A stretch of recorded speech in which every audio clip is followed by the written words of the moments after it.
In the chaotic years following the death of Alexander the Great in 323 BCE, his vast empire splintered into rival kingdoms led by his former generals, known as the Diadochi. But among the armies and strategies that shaped the ancient world, one weapon stood out for its sheer size, power, and psychological terror: war elephants. These weren't just ordinary animals, these were enormous beasts trained for battle, towering over soldiers, armored for combat, and capable of trampling enemies and sowing fear in even the most disciplined ranks. But here's what Ace rarely talked about. The war elephants used by the Diadochi were originally imported from India, the farthest reach of Alexander's conquests. It was during his campaign in India, around 326 BCE, that Alexander encountered elephants used in warfare by King Porus at the Battle of the Hydaspes. The Macedonian army was stunned, not just by their power, but by their strategic value.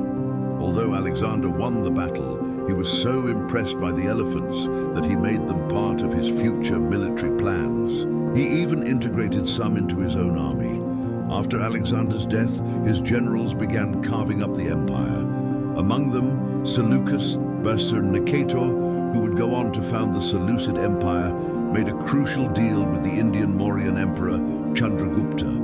In exchange for territory, Seleucus received 500 war elephants, a trade that would change the balance of power. These elephants weren't just for show. They played a decisive role in the Battle of Ipsus in 301 BCE, a clash between the Diadochi that sealed the fate of Alexander's empire.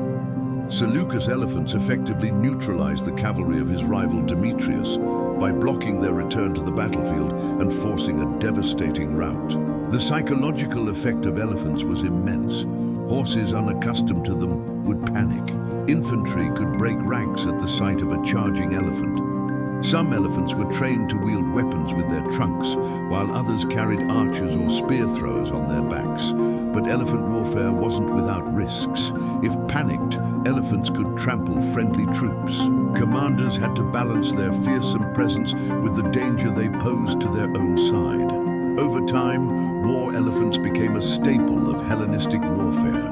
The Ptolemies in Egypt even tried to domesticate African elephants for battle, although Indian elephants proved superior in discipline and trainability. By the time of the Roman Republic, elephant warfare had spread far and wide, leading to famous encounters like Hannibal's crossing of the Alps.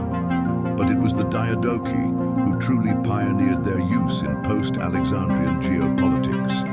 So the next time you imagine ancient battles, think beyond swords and spears. Picture colossal beasts charging through dusty plains, shaking the earth beneath them, carrying the weight of empires on their backs.